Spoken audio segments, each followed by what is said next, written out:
It is now 7 p.m. Good evening, everyone. I call to order the Eastpointe City Council meeting today, Tuesday, February the 16th, 2021 at 7 p.m.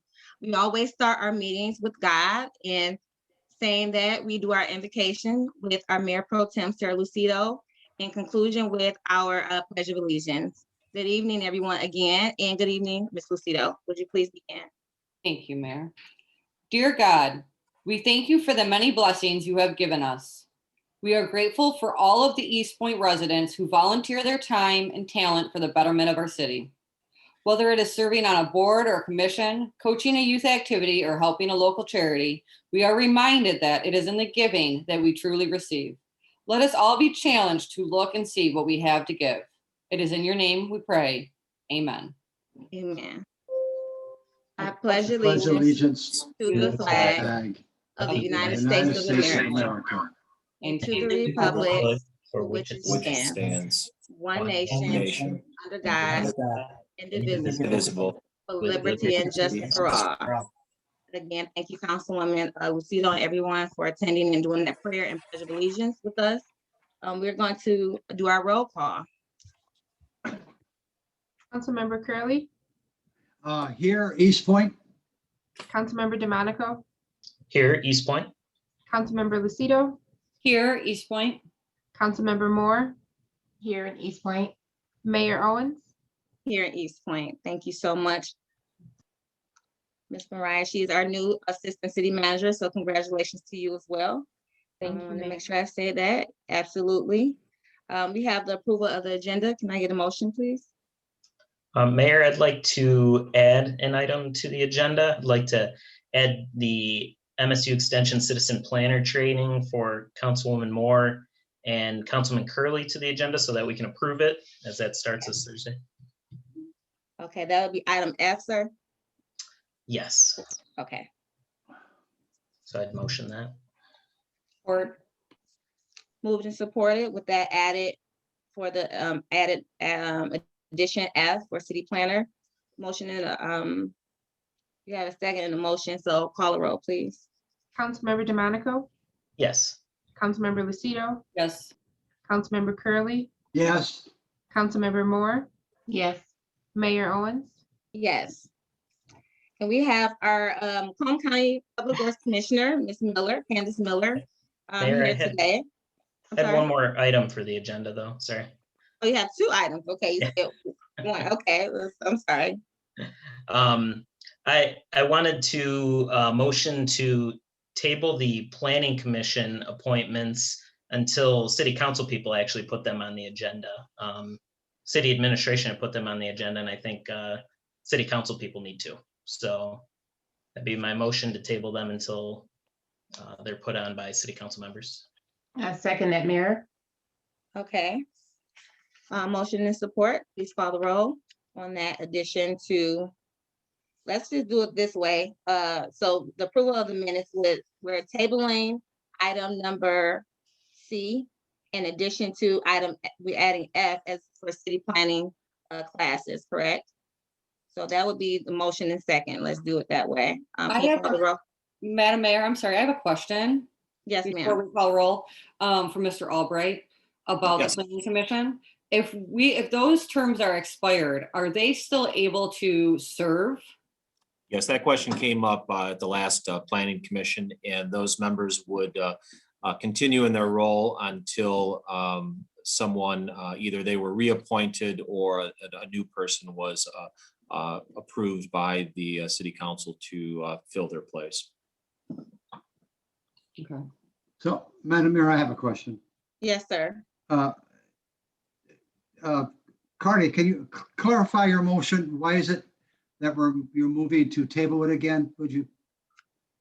Well, I think explain that again? appointments, no matter, which commission it's for, some commissions are appointed by the mayor only. Planning commission in this instance, anyone can be appointed by any member of city council. The agenda item to appoint was put on by city management, not by an individual council person. I think that just the appointment should not be on the agenda until they're put on by a council person. Okay. I understand. So So if I wanted to put that on the next council meeting, I could do it as a council person. Sure. Okay. And or if you want to add it, am I correct, to this meeting, you can do it as well. I don't think we can. I think we just, I mean, No. he's saying since that the city manager didn't put it on, that we need to.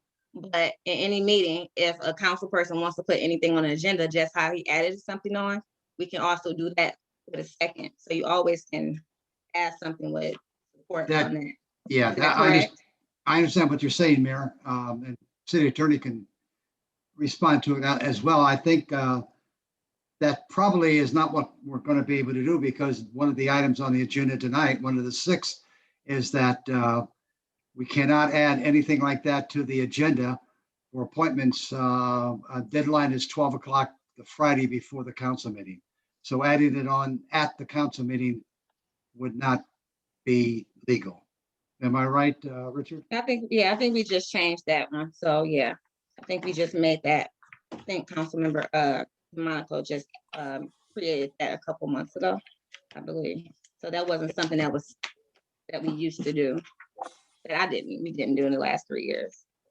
But okay, we have that table. Any other questions before we approve this agenda? So we can have Ms. Miller go into representation. Saying now we have, We go ahead, should, Mr. Monaco. we just need to vote on it. That's all. The second, the tabling. That's what we're gonna do, Okay. unless you have anything else. Nope, that. Okay. Sounds good. Thank you, sir. We have a motion and second. So can you please call the roll, please? Councilmember DeMonico, Yes. Councilmember Moore, Yes. Councilmember Lucido, Yes. Councilmember Curley, Yes. Mayor Owens. Yes. Thank you again. Now, Ms. Miller, our Public Works Commissioner, again, welcome and good evening. She will be talking about our 8.5 mile release and system storage project, and you have the floor. Thank you. Thank you, Mayor, and good evening to all the city council and others that join us tonight in the Eastpointe meeting. And I really am very appreciative, first of all, that you've allowed us to move up on the agenda here, first one. So thank you so much. We're going to give you a presentation and overview of a project some of you may already be somewhat familiar with, some may not. But, you know, one of the reasons, actually a principal reason that I ever even ran for this job as Public Works Commissioner is because I wanted to be able to have an impact in a positive way on the amount of sewer overflows that we still continue to put into our magnificent Great Lakes. And I think at some point, generationally, we have to try to get a bit of a handle on this so that we can, ultimately, hopefully eliminate it, but certainly that we take some steps that we can afford to take to reduce the amount of what we call CSOs, that's combined sewer overflows, into the lakes. And first, I would just tell you from general background, I think it's interesting to note that in Macomb County, there aren't too many communities that are putting CSOs into the lake. We have a big area of 11 different communities that we call the Macomb Interceptor Drainage District. These are 11 different communities in Macomb County. All of those go down an interceptor ultimately to Detroit for proper treatment. So they do not put CSOs into the lake. Then we have a couple of communities that have their own wastewater system. I'll give you an example. Warren, for instance, has their own system. And they are currently, as we speak, actually, you can see some of the work happening on 9 Mile Road there. They are spending about $60 million plus on quite a big project where they actually bought a old abandoned elementary school, which they're bulldozing. They're going to build a big retention basin there, and they're upgrading their system so that they do not continue to put what we call SSOs, that's sanitary sewage, that's raw sewage, and also CSOs, combined sewer overflows, into the Red Run drain, which goes through Warren, then Sterling Heights goes down into the Clinton River. So they're doing that. Clinton Township over the years has been sort of a bad actor as well with putting various overflows into the Clinton River. They have just recently completed a $30 million project, so they no longer are doing that. So the reason I tell you this is because my approach to all of this is sort of the way that you eat an elephant, one bite at a time, right? You look at it and go, oh my gosh, you're overwhelmed, but you just have to keep working at it. So that brings me to two plants, wastewater plants, that the Macomb County Public Works Office operates. We have one plant that we call the Martin Retention, and this is a retention basin. It's in St. Clair Shores, just a little bit north of 10 Mile Road. And it principally handles the city of Roseville, and about 80% of it actually is Roseville. The other 20% is St. Clair Shores. Then we have our large pump station, which is what I'm going to talk to you all about here tonight. That's called Chapaton. And that is the pump station at 9 Mile and Jefferson. That station was built back in 1968, and it handles principally Eastpointe and then St. Clair Shores, some of St. Clair Shores. So the majority of what happens there comes from your city, from the city of Eastpointe. And what happens is, because Eastpointe has almost a totally combined system. In other words, when you have a heavy rain event or even snow melt, but particularly after a heavy rain event, the storm water mixes with your sanitary system because they are combined. And because the system is old, just because that's the way it is, not only in your city, but I mean, you can look at old infrastructure all around the country or around Southeast Michigan. There's nothing new about it. The older communities have older infrastructure, as we all know, whether that's roads or what have you. It's the same for the underground. So you have old, antiquated, undersized infrastructure, and you have a combined system. So when you have a heavy rain event, all that storm water mixed with the sanitary sewer comes rushing down our interceptor into Chapaton. And we try to push most of it into the city of Detroit for proper treatment. But at a heavy rain event, we have to discharge what we call we're spilling. So we spill actually out into Lake St. Clair, treated sewage. We are permitted by the state of Michigan to do this. So we are meeting our permits by treating this sewage before we discharge it. But I think all of us can agree this is not the best thing for us to be doing, and just keep passing that down to our children and our grandchildren. And when you hear about beach closures or various kinds of things, I mean, there's nothing magical about this, right? We're all biological beings. This is what's happening. Okay, so, and I don't want to talk too long here, but I wanted to sort of give you the overview. So we had a proposal that I know the mayor was aware of, and most of you were aware, where this was something we tried to get permitted through EGLE, formerly known as the Department of the Environmental Quality, DEQ. Now they call themselves EGLE. Through the state, we tried to get a permit to do quite a big project there that would have reduced our CSOs somewhere in the 70 percentile. But we were not permitted by the state to do that. So what we're going to outline for you now is what we call phase 2. It's sort of our, back to the drawing board. This is another project that we have thought about. We've done a lot of value engineering on this, and we think it's a great project. We think it will help us reduce the amount of CSOs that we discharge into Lake St. Clair somewhere in the 30 percentile, maybe up to 40%. So it's a significant reduction and something that we can afford. And we're going to lay out the project for you. And then I'm going to have my operations manager, Vince Astorino, is going to go through a PowerPoint to show you what we're going to do there. And then Brian Baker, who's my deputy, my chief deputy, will go through the financing for you. And what you're going to hear here tonight, first of all, I'm not even asking you to take any action. So there's really nothing really required of the city council tonight. But I want you to understand the information. I want you to be able to feel very comfortable with the project that we're proposing.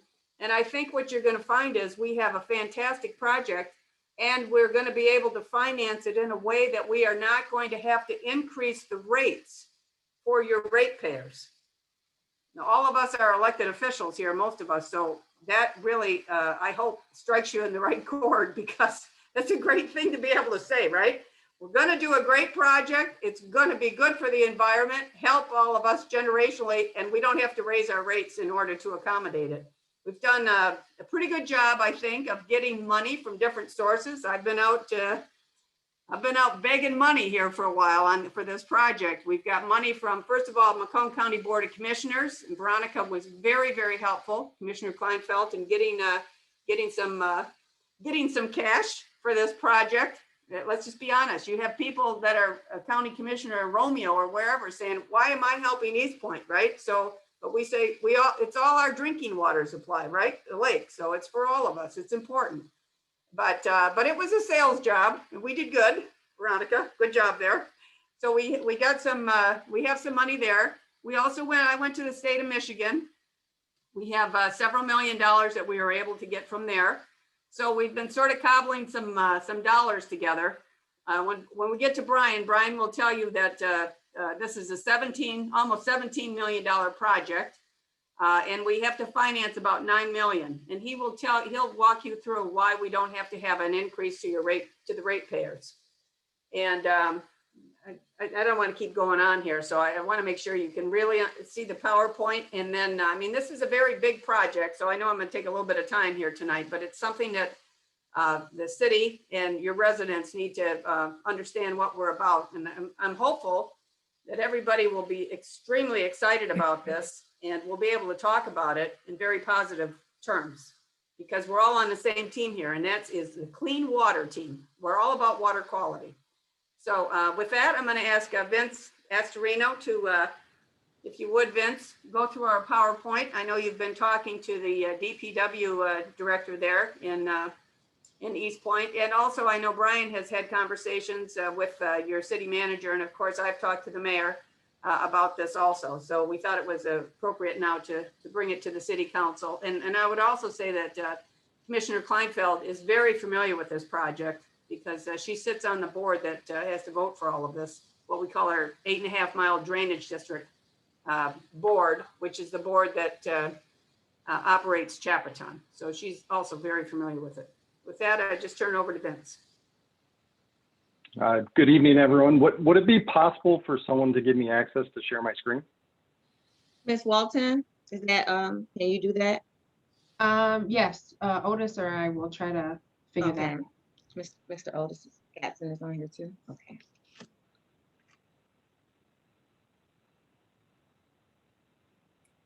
Mariah or Otis, there's a security menu at the bottom that, if you check that, it'll allow people to share their screen. All right, I just checked that. Okay. Does that work for you, Vince? Yep. Let Thank me you. pull it up. Sounds good. Good job. All right. Can you see the full screen? Yes, we can. Thank you. Okay, perfect. All right. So as Candace said, we've been working on this project for a little while now, and really going through a lot of value engineering, trying to find the best possible approach. And the goal from the start really was to utilize existing infrastructure. The more existing infrastructure you can use, the cheaper the project is going to be, rather than building a whole new retention basin or something along those lines. So the image that you see there on the right is actually a profile of the 8.5 mile drain, which is a 12-foot diameter tunnel that runs from 9 Mile and Jefferson all the way into Eastpointe. This tunnel, what we found after doing some flow metering, is not being fully utilized. We actually had an event early on in our evaluation where we had a treated discharge of about 78 million gallons. And the highest the water level I ever got was about 3 feet in this pipe, in a 12-foot diameter pipe. So we started immediately looking at ways that we can maximize storage within this tunnel. And what we came up with was installing in-system storage devices themselves. I'm going to go through in this presentation 2 locations for that. And those 2 locations, which are kind of shown here, will provide this wedge of storage, which will give us about 7 million gallons of additional storage at a minimum. The proposed locations for these sites, this was a really tricky task because, as you can see, all these red lines is where the main pipe runs. And this runs right through neighborhoods. It runs, right down the middle of the street. It's a tough task to figure out these locations. So we wanted to find spots that not only maximize storage, but we could also construct. It's really important. So on the far right is Chapton at 9 Mile and Jefferson. The first location that we picked out was Welsh Family Park in St. Clair Shores. And then the second location that we picked out was actually at Beaconsfield and Oak. I'm going to go through those. As we started evaluating these locations, the first thing that we wanted to do was really get a feel for how this pipe lined up, how deep it was. So what we did was we did a 3-dimensional survey scan of the entire 4.2 miles of this pipe. What this gave us was pinpoint accuracy of how deep the tunnel was and where it aligned to the road and everywhere else. This is extremely important if we're putting devices in there that are going to store water, because the last thing that we want to do is start storing water to a certain elevation and create an impact upstream with basement backups or street flooding or anything along those lines. So we had to know exactly where all of those critical elevations were, and this 3D survey gave us that. Another side benefit of this is the actual tunnel itself was completely walked to do this survey. And during that, there was a visual inspection done of the tunnel itself. And the tunnel's in very good shape. It was built in the early 1960s, and you can actually still see the writing on the wall when they constructed the tunnel. So it's in very good shape. Our next step when evaluating this was to pick out a technology to use for this in-system storage device. We went through numerous options, and what we settled on was an inflatable rubber dam. This was by far the safest option out of all those reviewed. And the main reason is, it created significantly lower head loss. What that means is when you install a device in an existing sewer, you're changing the configuration of that sewer. And so any impact that you have, you can raise that water level upstream from that device.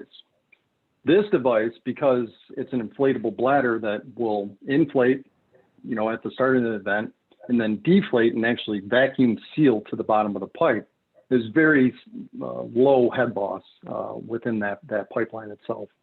You can see images kind of scrolling through there on the right side.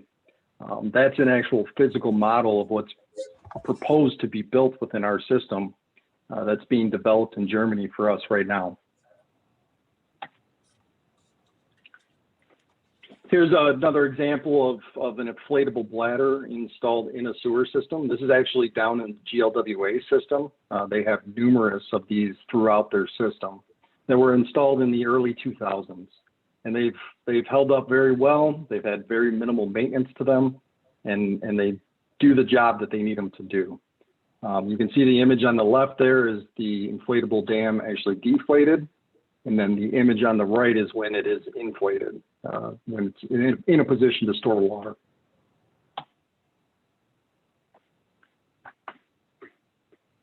Here's a little kind of 3D video just to give you more of a feel of how these are going to work. So there'll be 2 sites kind of right in line with one another. At the start of the event, our operators through our SCADA system will initiate the bags to start storing water. You can see there, they'll store essentially a wedge of water in that pipe, which is going to equate out to about 7 million gallons.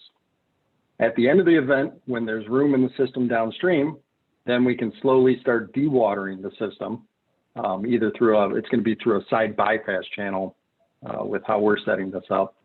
But, and then we can send it down for proper treatment down at the GLWA. Another great thing about this is the more water we can keep in the upstream system, the less water we actually have to treat at the Chappaqua retention basin itself. So we're going to save some costs on chemical treatment for water coming into that facility as well as a side benefit to this project. So the first site that we're going to talk about today is the site at Beaconsfield and Oak. For this site, you can see the image here on the right is the existing conditions. The area that we're looking to work in is actually in the intersection itself. Like I said earlier, there was not a lot of great locations for us to pick that we could actually construct a facility. This ended up being one of the ones that we thought we could use as the pipe runs right through the middle of the intersection. The green belt over there on this side will be, there'll be a building there at the end of the project. And then you can see right after the fence is I-94.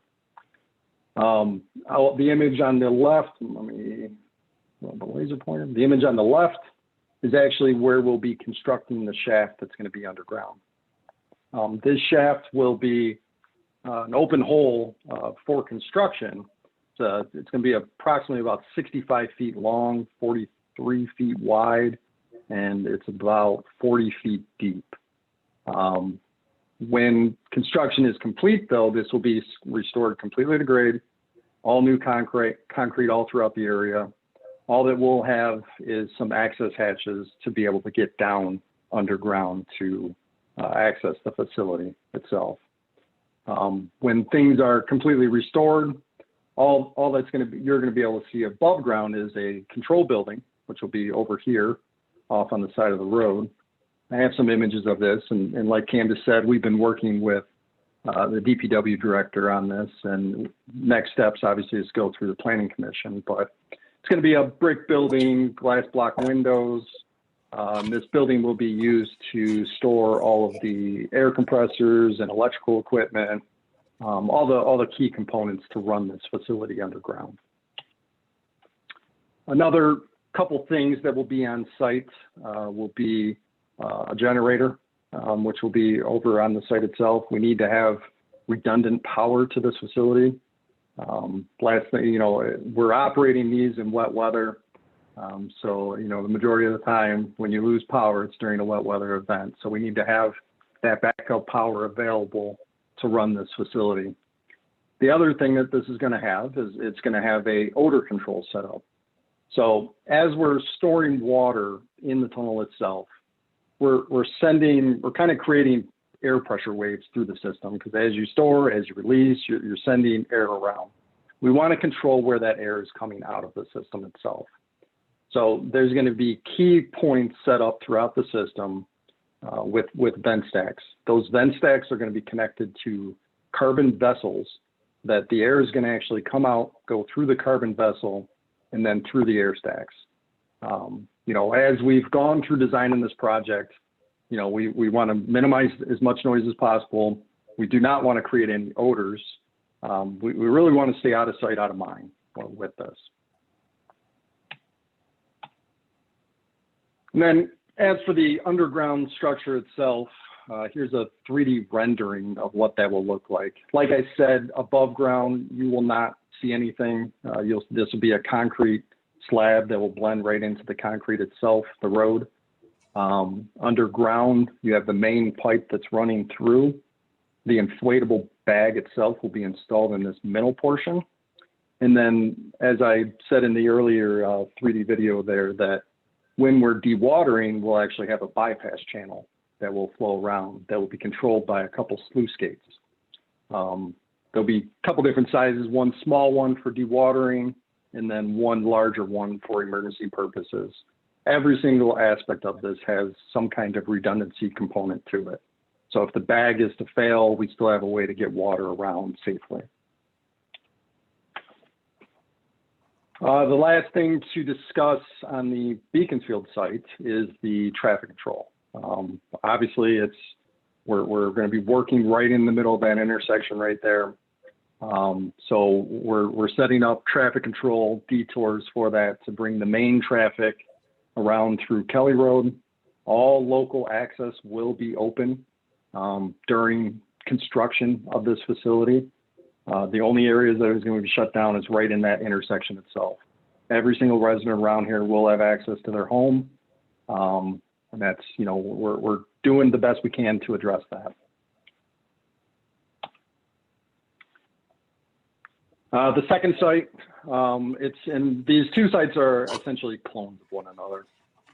This one is going to be at Welsh Park. For this one, we are going to be much closer to homes. So we're gonna be doing everything we can to minimize the impact during construction of this one.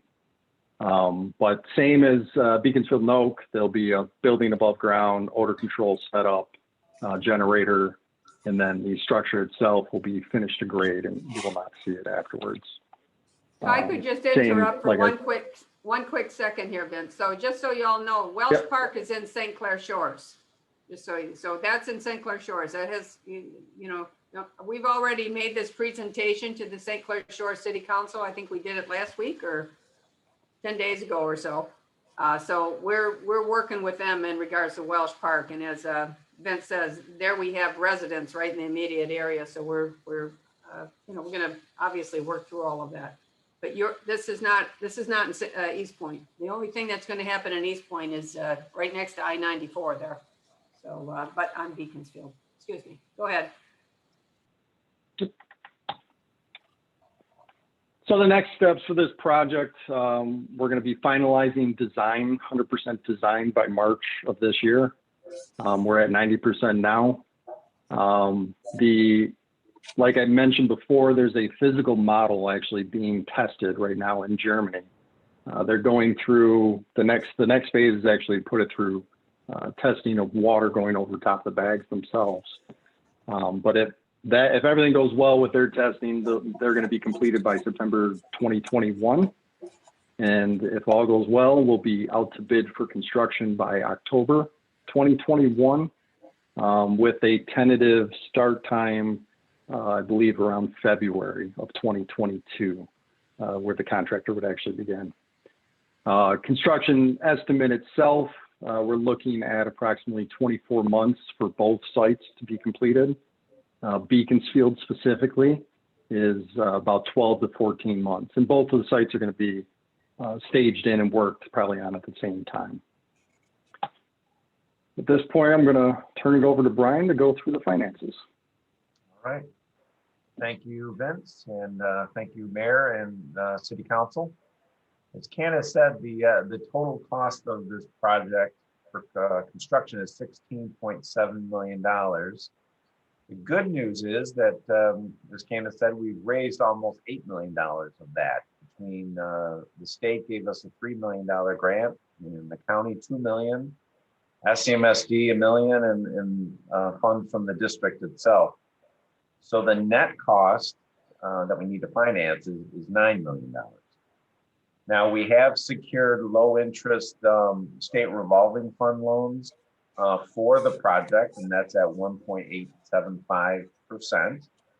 So that results in a $550,000 debt payment. Now, good news is the district, 8.5 Mile Drainage District, has $1.3 million of cost in their budget that's dropping off next year. So there'll be no impact on the rates.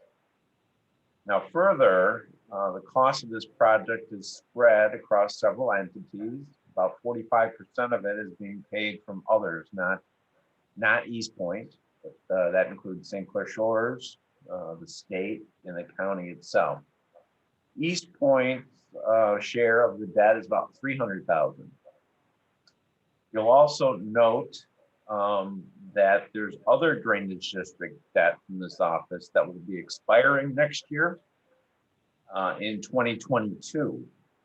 So the annual debt payment of $566,000 for Eastpointe, that will permanently fall off, and those are for the Clean Water, Lake St. Clair Clean Water Initiative bonds. And then again, we have an additional $200,000 of annual debt payments for Eastpointe. That'll be falling off several years later, and that's also for another Clean Water, Lake St. Clair Clean Water Bond. So We've also have applied and will be applying for a new state program that's in the governor's budget. She's got $290 million of state grant funding for clean water. So we will be applying for that. And as well, we have already applied for state revolving fund loan assistance or forgiveness. And that is for eligible communities that are in distress status. So we've also made that application, and all of those things could also lower the borrowing cost of this project as well, and certainly your costs. So with that, that concludes the technical and the financial presentation. I'll throw it back to Candace if she has any closing comments. Yeah, I would just say that, again, I think as you see how this project can go, we're not really asking you to do anything tonight. There's no real action required. There is a petition requirement. St. Clair Shores is, I think they have the petition on their city council. It's maybe tonight. Is it tonight, Brian? I think. Yes, correct. So they'll be moving the petition at their city council. And then we're going to have Macomb County also help us with the petition, because we are going to Macomb County to ask the county to give us their full faith and credit. So we're able to leverage their excellent credit rating for us when we do this financing. So that's really the only requirements that the bond council requires. So we don't really need your city council, I guess, to do anything in regards to that. I hope what you're going to take away from this, I know there's a lot of information here tonight, but here's the bottom line on this. We're using existing underground infrastructure to try to stop sanitary sewage from getting into the Great Lakes. And we're going to do it in a way that we're not going to have to raise your rates. You know, here's the thing, and I guess I would also throw this out. Eastpointe, I would ask the city of Eastpointe to start thinking about how you can separate some of your sewer systems. Most cities like St. Clair Shores and Roseville, the other two I mentioned to you, they, every time they pave a road, right? I mean, you're not doing that every day, but if once in a while you go through and repave a road or a neighborhood road or whatever. And when those things are done, they separate the sanitary and the storm sewers in those areas. So they try to do it, it's part of their overall scheme to try to separate their system eventually. I'm just going to give you a couple ideas here. Roseville, at this point, only has 10% of their system that's left that's actually combined. And St. Clair Shores has 25% combined. Eastpointe has 83% of your system is combined. So I'm just pointing those numbers out because it's expensive to separate a sewer system. As I mentioned to you about what's happening in Warren or what's happening in Clinton Township.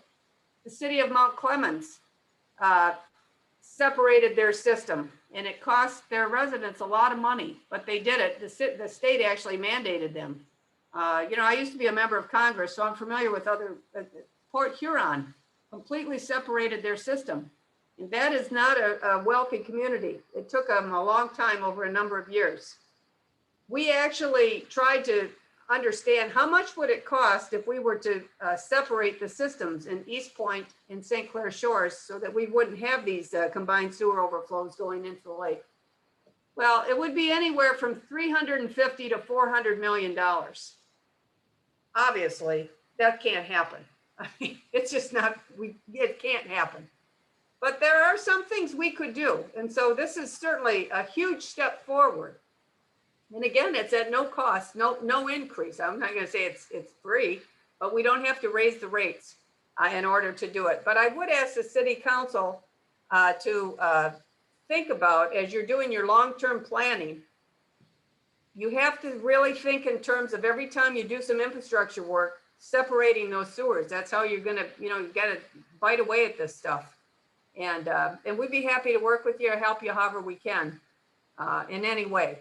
So at any rate, we're very excited about this project. I hope that all of you on the city council can be enthusiastic about the project. we're all on the same team here. We have to do something about our water quality. And as I say, Lake St. Clair, I mean, that's our drinking water supply. So we can't keep, we just can't keep doing this. We have to do better. So with that, I guess, open it Mayor, up. if you don't mind my quickly adding to what Candace said, I know you guys are looking at doing 9 Mile, and Mike and I have talked over the years when we've actually replaced sewers, can we lay down a second pipe and eventually start connecting those? And I don't know enough about the technical aspect of it, but I know that from my years on council and then Mike's, we've watched years of sewer pipes being replaced and there being no attempt to do that. I know you have another project coming and you're going to have more down the road. I don't know if it's possible, but that is a discussion that I would like to see revived. And that's all I'm going to say. Thank you. Thank you, Mayor. Thank you. Thank you, both commissioners, Kleinfeld and Ms. Miller, and bringing your team. Before we continue, I want to make sure I ask the council, do you have any questions for either Commissioner Miller or Commissioner Kleinfeld? I got a quick question, Mayor. Yes, sir, please. Thanks, Commissioner Miller, for coming out, and Mr. Astorino, Mr. Baker. I think this was a great presentation.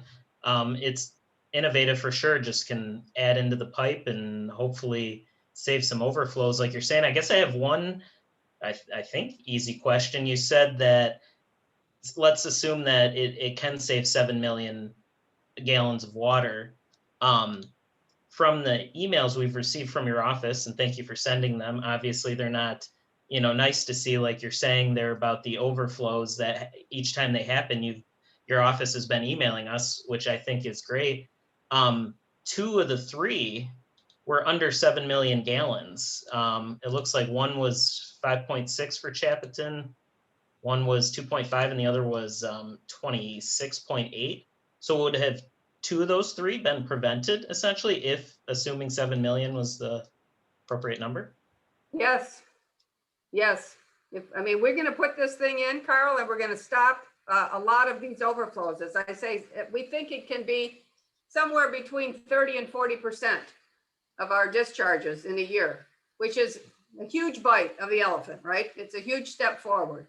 Yeah. We need to do more, but we're very excited about it. So just as you mentioned, the reason you're getting those emails now, I think it's all about public education.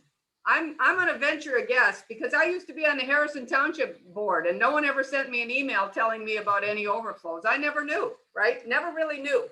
So what we've done now is we're sending these emails out to every city council person in St. Clair Shores, Roseville, and Eastpointe, so that they understand after these heavy rain events, it just doesn't go away out into the ether here, it comes to our pump stations.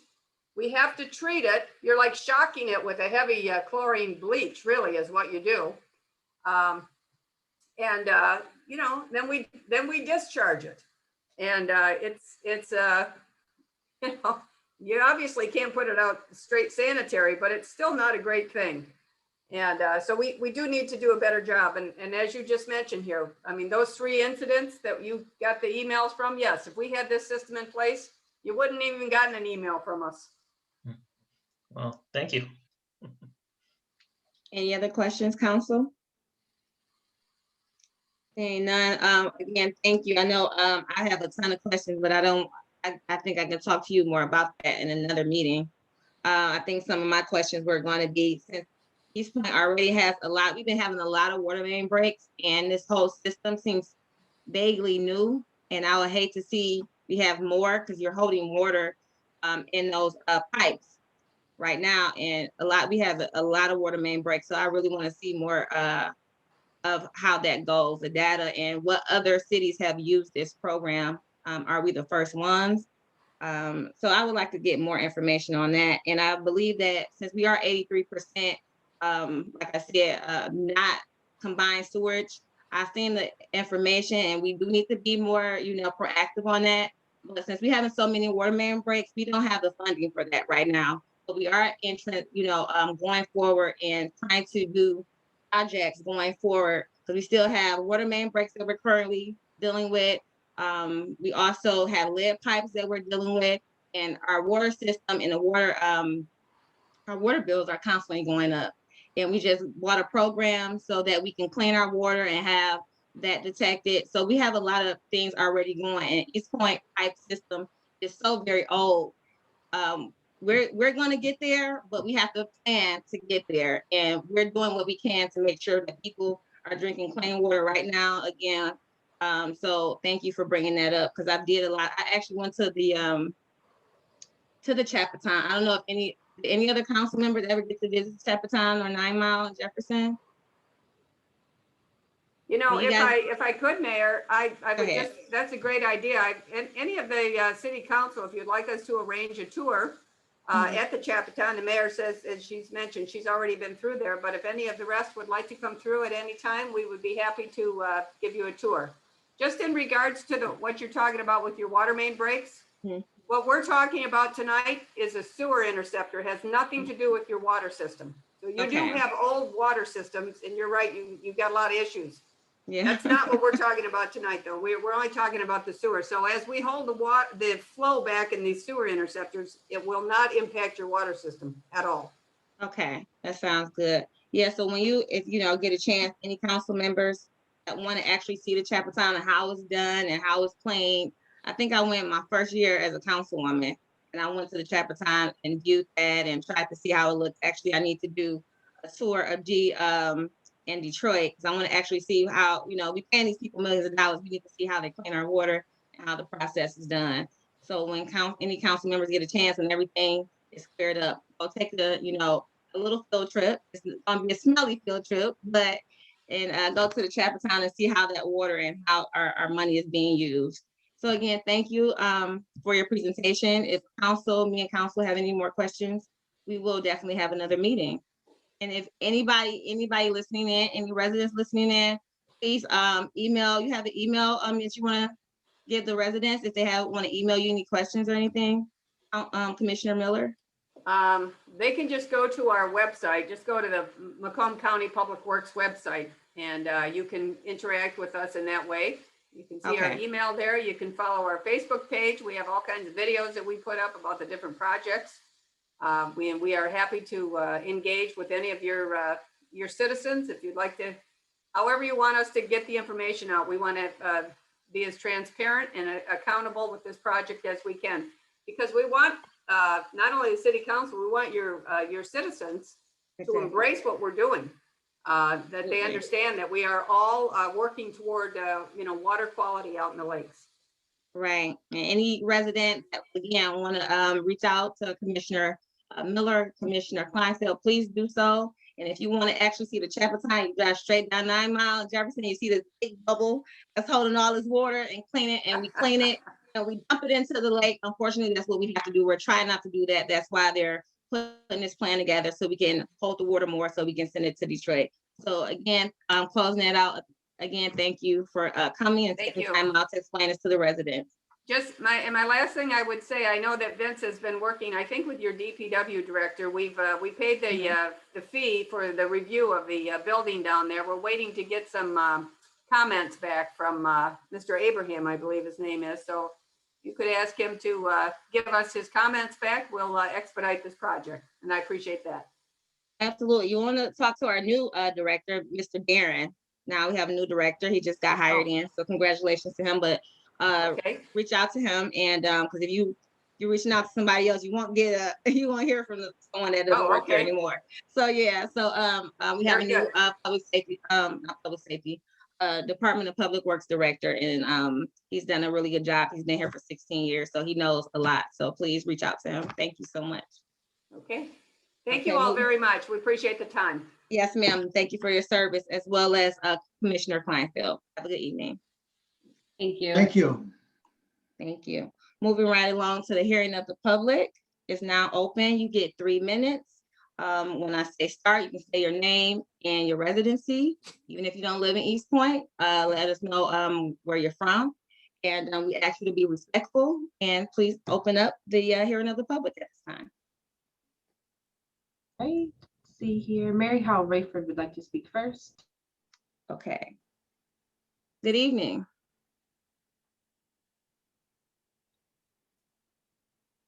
Good evening, ma'am. Oh, I think she's still on mute. You're on mute. Okay, Eastpointe, Mary Howell Rayford, Eastpointe resident and advocate. I've been sharing information about Eastpointe's governance because of questions that are asked of me. So if someone could confirm what I've been saying in your end remarks, I'd appreciate it. One is the style of governance that it's council manager, that there are 5 council members, one of whom is mayor. All roles are part-time and no one person rather has the authority to hire or fire. The mayor's role is conducting meetings, declaring emergencies, and officiate marriages, and decisions for the most part for the benefit of the city are made by majority vote. And I'm trying to get clarification on that because I want to make sure I'm giving people the right information, because I've had people from as far away as Georgia, after seeing various interviews, whatnot, ask me questions about how this is run. And I know there are some people who may not attend a council meeting, but would also like to know exactly how that's done. Also wanted to say that, great leaders lead by example. And in order for the city to thrive, we need to do everything we can to promote the city and not bash it. I'm working with other residents to make sure we provide a more positive image of the city, and I hope others will do the same. I have a lot more to say in the second hearing, so I'll stop there. Thank you very much. Okay, thank you, ma'am. Anyone else, please? Scrolling through, Mayor.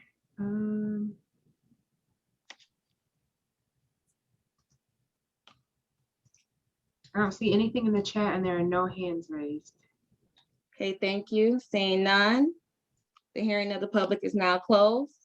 We're going to move along to the approval of the minutes. Council? Madam Mayor, Yes, sir.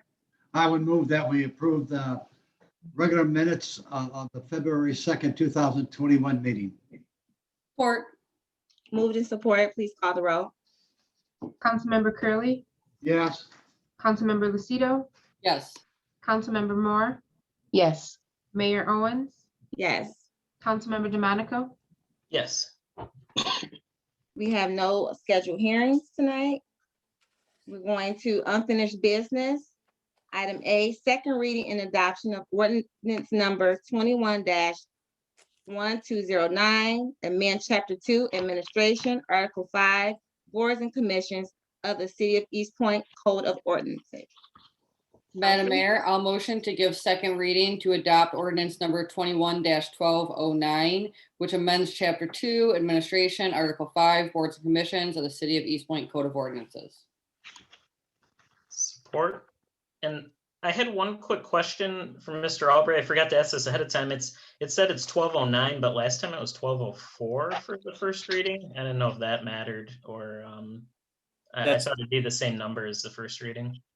I believe that there was a Councilmember DeMonico, based on a clerical error, that the numbers, in order for them to be consistent, I did speak with Mr. Gatson regarding that. He did have a question last week, and I indicated that in order so the numbers are consistent, that this number could be assigned to this particular ordinance. Okay. Thank you. You're welcome. Did we get a second on that? Yeah, I second. Okay, thank you. Motion and seconded. Can you please call the roll? Councilmember Lucido, Yes. Councilmember DeMonico, Yes. Councilmember Moore, Yes. Mayor Owens, Yes, Councilmember Curley, Yes. thank you. Now we have reports from administration, starting with our city manager, Ms. Doom. Good evening.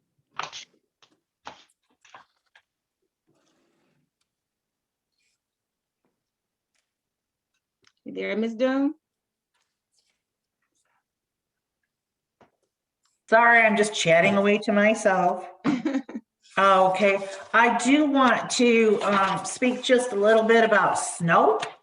something we've had a lot of. You will see that our new Public Works Director, Darren, is not with us tonight. He's been excused because he's been up all night long, along with his crew, doing as much snow plowing as he can. So I just like to share with council and the public that they will continue to plow the streets. They're going to probably stop very shortly. They'll plow again tomorrow.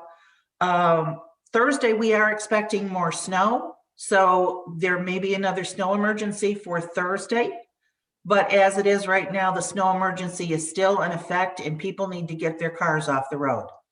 And I've had photographs sent to me today that there are entire streets that are completely blocked with cars on both sides.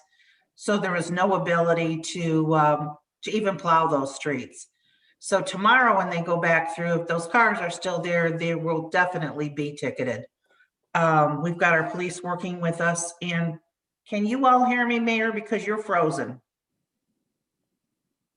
Yes, we hear you. We hear you. Okay, Yes. because the mayor is frozen stiff. So I thought maybe I had lost you. So as you know, we did put out a Nixle alert to let the community know that we have a snow emergency. It's just one more tool that we have to get the word out. We understand that not everyone comes to our Facebook page or our website. So we will continue to we'll probably put out another Nixle alert tomorrow that we are still have to have those cars off the road. We've heard from some of our residents, everything from when are you coming to thank you so much for having come down my road and cleared it. So just know that we have a small crew and they are working as hard as they can. They are required to clear all major streets first, and then they come into the secondary streets, which of course makes it hard for all of us. My street's not plowed either, not even tonight when I came back home. So my street's a mess like a whole lot of other streets are. So please just keep that in mind. We do not want to give out tickets. We're not interested in that. We don't want to do anything. We just want people to do their very best to move their cars so that we can get your streets plowed. So what we're going to do also is we know that many of our residents have signed up for the Nixle alerts, and Nixle is a system that the police department has. And if you sign up and you give your email or you give your telephone number, you'll get a message that says there's an issue, whatever that alert may be. And we know that not everyone is part of Nixle.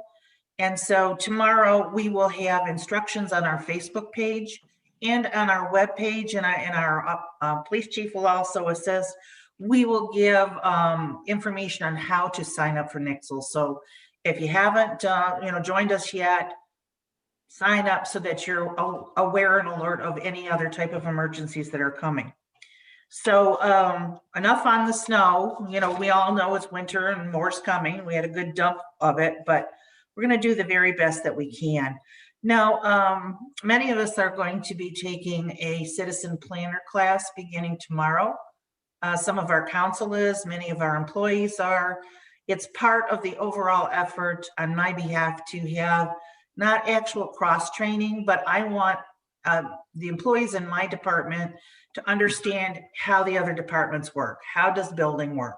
How does the clerk's office work? We want to be able to give the most service that we can when the other departments need it. So we'll see a lot of your faces tomorrow. I think Cardi, are you with that class tomorrow? And Sarah is, and Sylvia. And so we'll see a lot of people tomorrow night. I've attended the macro meeting, and macro stands for Macomb Area Communities Regional Opportunities.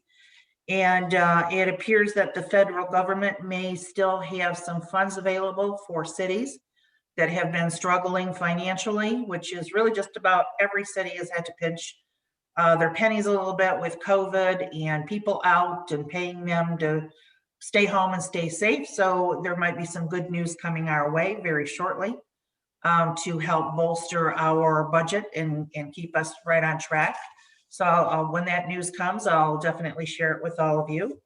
And as you heard from the mayor, Ms. Walton, who was taking the role earlier, has been hired as our new assistant city manager. We're very happy to have her on board. And Darren Palucci, who's been with us for 16 years, is our new Public Works Director, and he is, he never sits still. So, you know, he is just on top of everything. We're so very pleased to have both of them. And that's my report for this evening. Thank you so much. I always ask you about the crime reports going on and what's going on in the city as far as crime and how we can be aware of what's going on in our community. Right. Well, our police department does post the crime statistics on their website, but if the, I know our police chief was with us earlier. Are you still there, Mr. Rohib? I saw his name on her. He may have had to step away. Yes, I am. There you are. Okay, good evening, Mr. Rohib. Good evening, Mayor and Council. Please give us some updates on what's going on in our community, please. Well, I have to tell you again, crime has been very slow. That's good. No violent crimes, just petty things going on. But right now we're just working on administrative things such as our budgets and trying to hire people. And but everything has been quite slow. We're just trying to funnel some of these complaints regarding the cars parked in the street during the snow emergency. Our hats off go to the DPW. They're doing a wonderful job. But you know, our residents have to realize we only do this a couple times a year. And I know, you know, a lot of people don't have driveways, but that's where you knock on your neighbor's door and ask for assistance. We do not want to give out tickets. It's too cold to be out there giving tickets. We want you to move your car so the DPW can plow safely and we can get our emergency vehicles down the street in a safe manner. So if you can just sacrifice a few days, that's all we're asking. And if anyone has any complaints about a car, please don't call the city hall. Just call our non-emergency number at 586-777-6700. File a complaint so we can investigate it.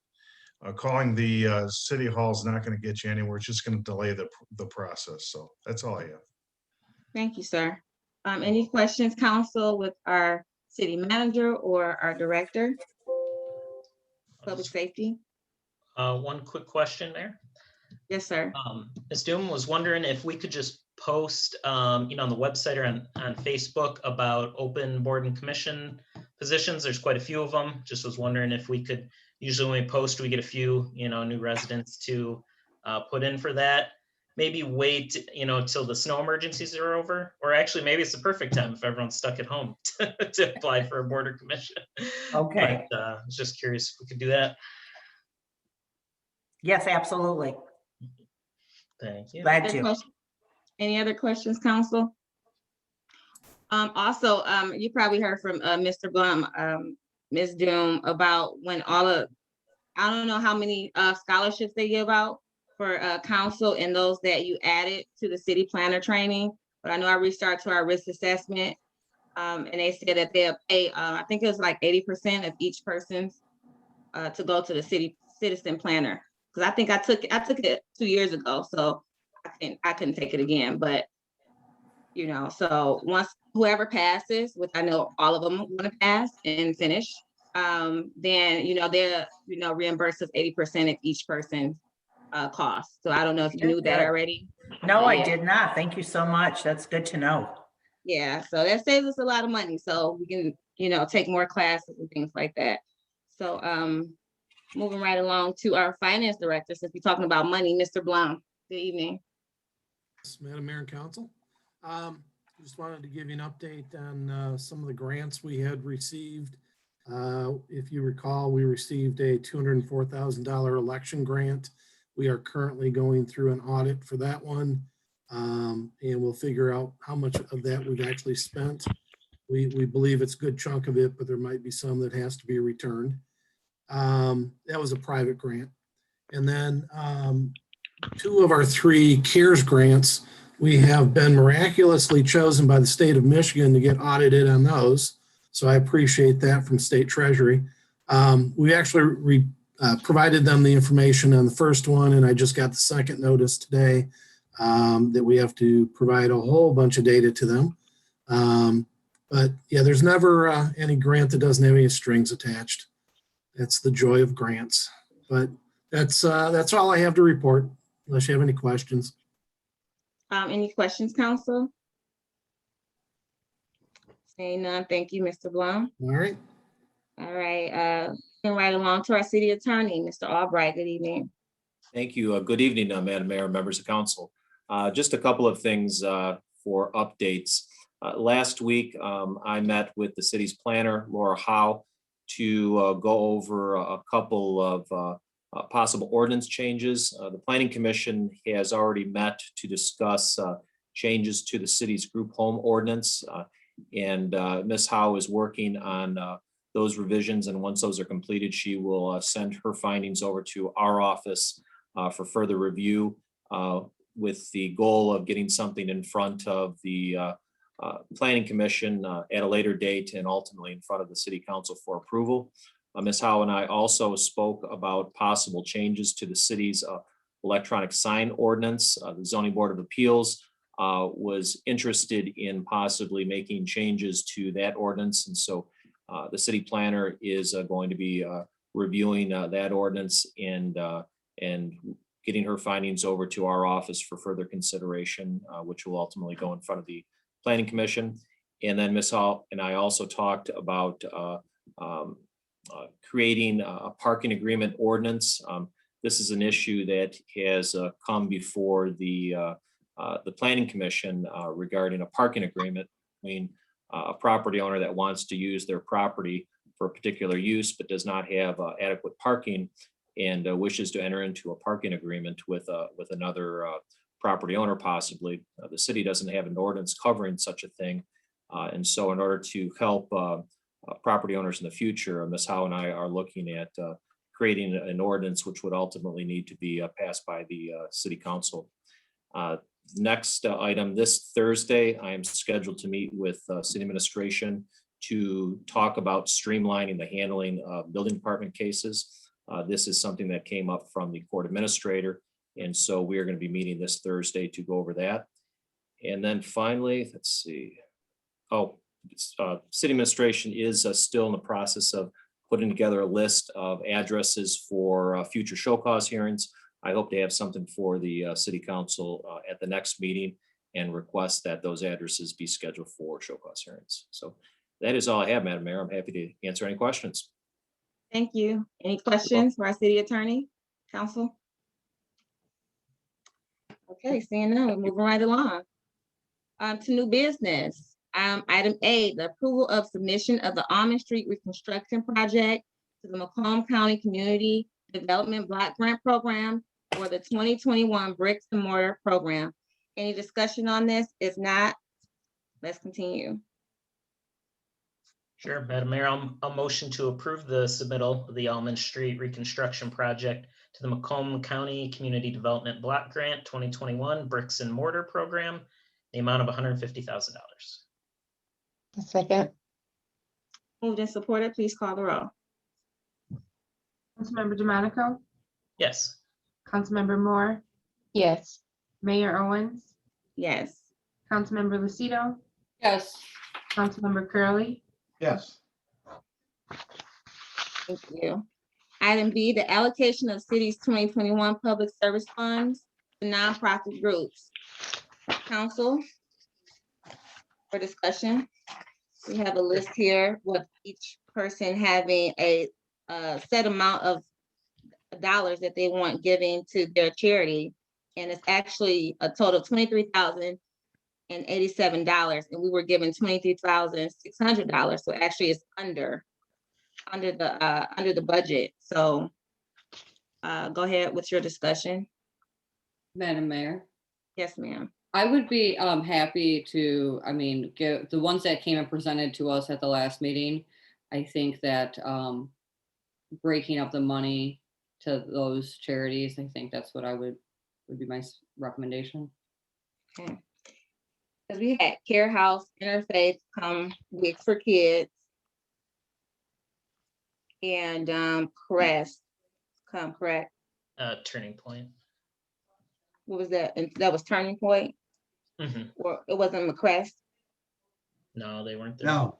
McCrest did not Okay. come. So Even though there wasn't, even though they wasn't there, the shelters wasn't there, I still want to give them some money. Just because they didn't show up. Homeless shelters at this time during COVID is very. Did they request money from us this year? No. I'm looking at this. Okay, I'm looking at this form. This was what we gave them, I think, last year, this Okay. form. Okay. I think we should stick with the ones that requested money, that requested the donations, because they have to use the donations, because if they don't use the donations, then the money just goes back to the county. Right, I'm looking at this at the 2021, the allocations. Okay, this is something that we did in the past. No, or Mayor, yeah, I could address that question. Okay. Yeah, Thank Mayor you. Pro Tem, we got it emailed to us today, the information we usually get in our packet. And so there were 2 other groups that weren't there that did make a request that weren't at the hearing of the public. And I had asked, because that wasn't in our last packet. So Okay. yeah, McRest and Macomb Homeless Coalition did make a request through the county, and that was provided in our email today. Macomb Homeless Coalition requested 2,000 and McRest 5,355.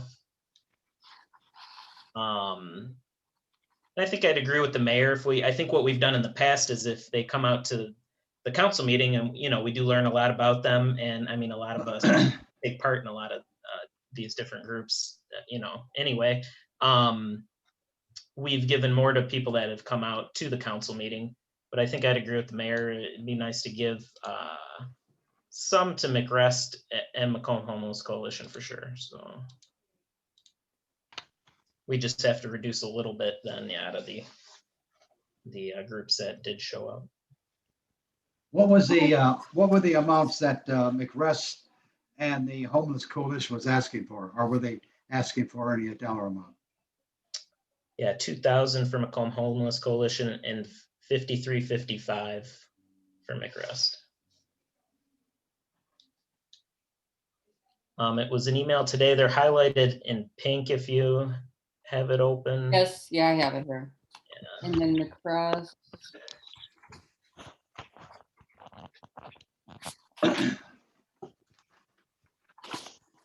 So the 3 that came to us was Turning Point, Wigs for Kids, and the Interfaith Volunteer Caregivers, right? And Care House during the regular hearing of the public, I think. One of the groups came spoke during that instead of the CDBG hearing. I have a spreadsheet up if people want to pitch, amounts. I could put in if we want to give 80% or something like that to the people that came.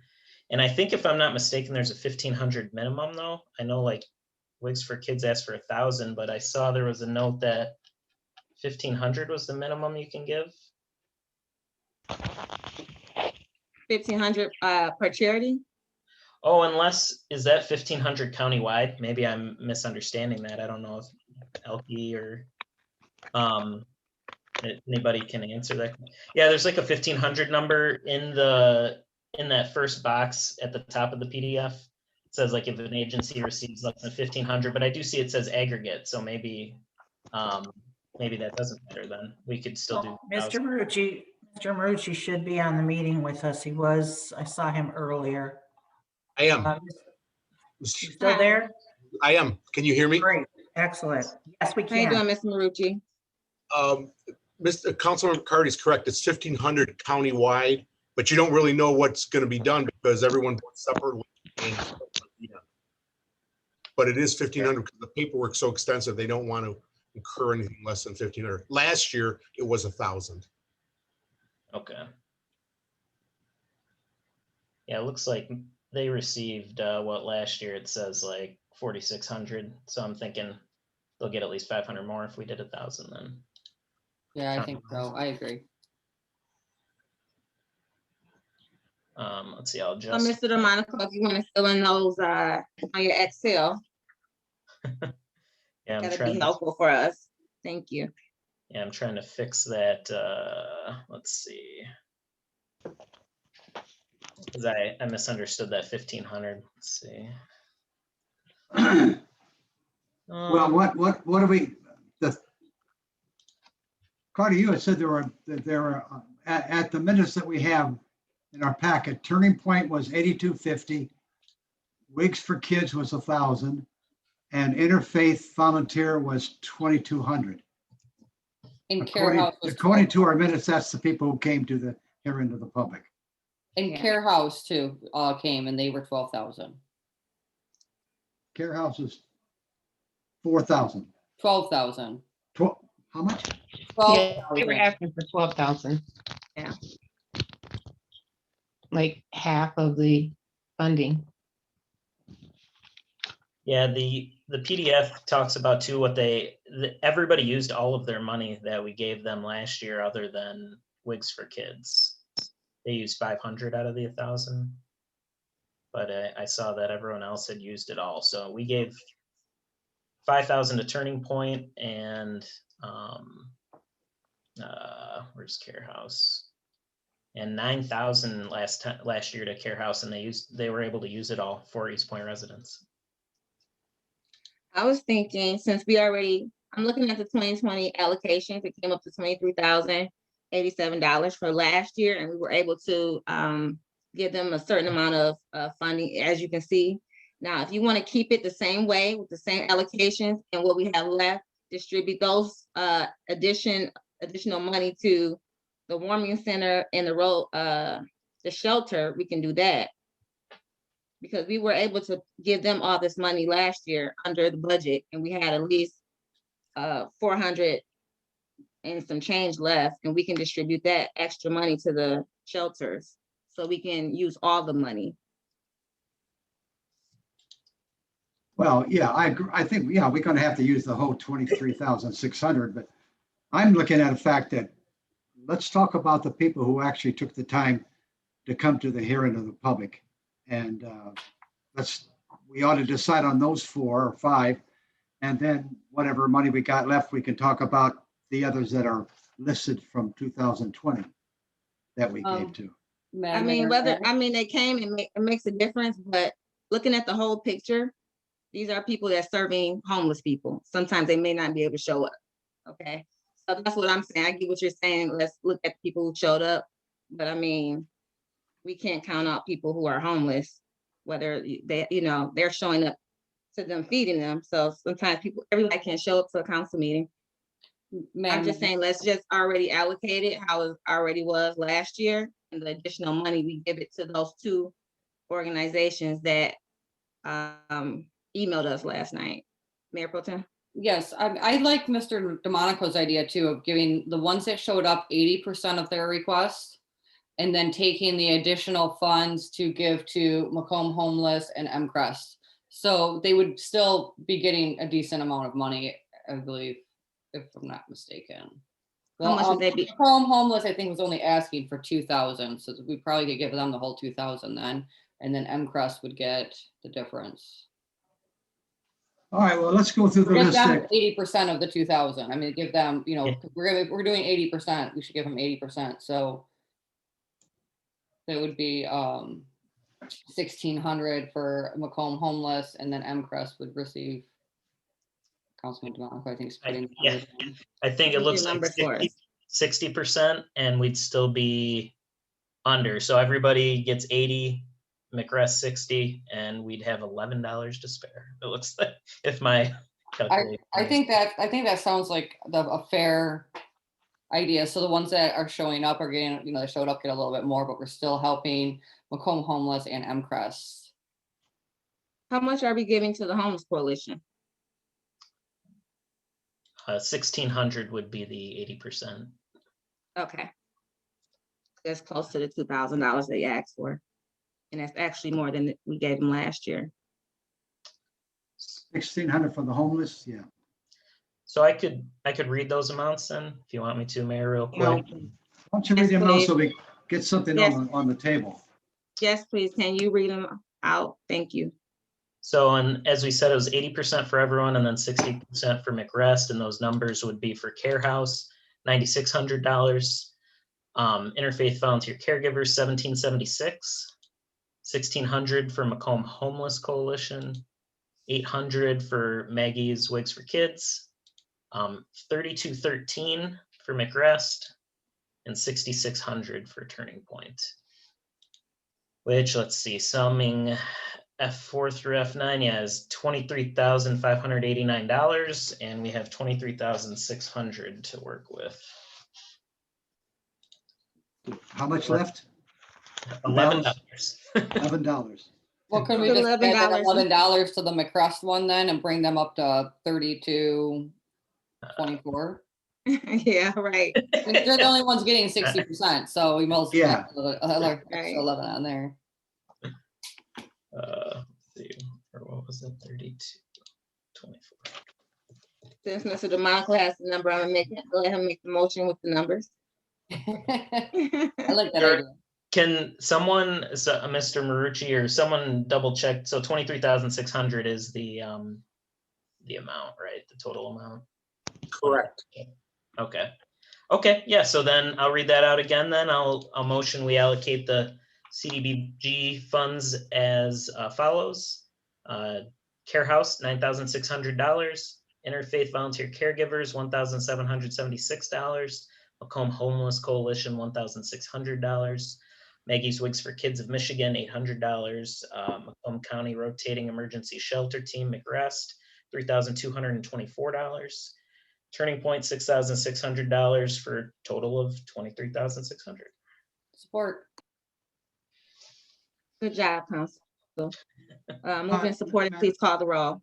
Madam Mayor, Councilman Curley, yes, sir. can I just make a comment, a personal comment on what we're about to do? Absolutely. Our church in Royal Oak has been involved with housing the homeless. Carol and I have been doing it for 30 years.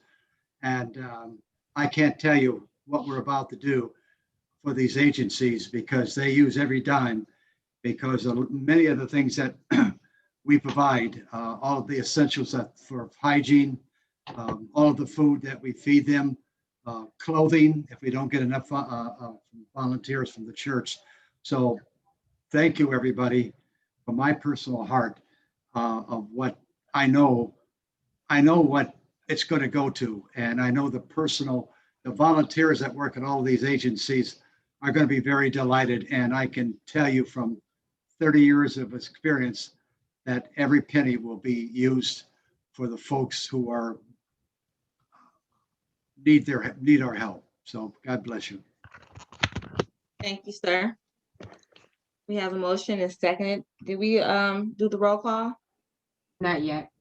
Okay, all these interruptions be causing me to get sidebar. Can you please call the roll, please? Sure. Councilmember DeMonico, Yes. Councilmember Lucido, Yes. Councilmember Curley, Yes. Councilmember Moore, Yes. Mayor Owens. Yes, thank you. Item C, the reappointment of Planning Commission that was tabled. We're going to go along to item D, discussion and possible motion on exterior lighting ordinance section 50-162. Council for discussion. Yes, Madam Mayor, let me speak. Oh, go ahead. Yes, ma'am. Councilwoman Moore, please. Thank you. I was actually on the Planning Commission when this was brought up to the Planning Commission. And one of the things that I had mentioned to the Planning Commission at that time was that we should investigate how many lumens are too much for the eyes. However, we did not. So I definitely want to send this back to the Planning Commission to be able to investigate how many lumens does it take to cause a negative effect to the eyes, or, cause any irritation. Because my thing was, maybe we should allow string lighting, only we should limit the lumens on them. So definitely, I feel that we should send this back to planning for an investigating. Thank you, ma'am. I think it was someone else had something to add to this. No, I just wanted clarification on why it was even on the agenda, I guess. I wasn't. But maybe Ms. Moore kind of just explained it. Why it was. So. Okay. So you guys want to send it back to Planning Commission for further review, research? Is that what Personally, we're I looking- don't, but I mean, I think that this, this was already discussed on planning commission. I think they've discussed it a lot. And I understand like where Ms. Moore is coming from, but I think it's going to be very hard for the city to go around and measure the lumens on the lighting in every business. I think it's all or nothing. Can we have the businesses do it themselves and they report to our building department with those numbers? Yes, they could, but then we're still gonna have people complain that some are too bright, and then how are we going to investigate that? I just think that we're making this more work than it needs to be for our building department. That's just my opinion.